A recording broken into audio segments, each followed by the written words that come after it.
L'azienda è nata nell'87.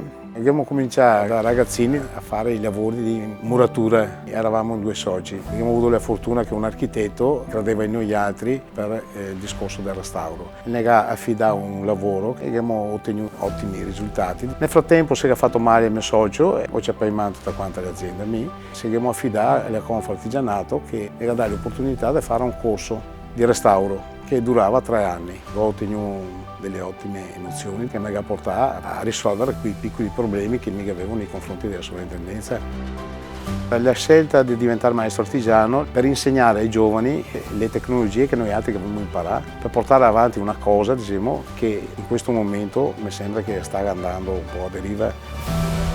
Le difficoltà in questo momento è la burocrazia più che altro, che ti frena a fare determinate scelte. Noi vecchi artigiani diciamo, cerchiamo di mettere in gioco quello che sia la nostra esperienza per poter insegnare a questi ragazzi e insieme con la Confartigianato penso che sia una cosa molto valida.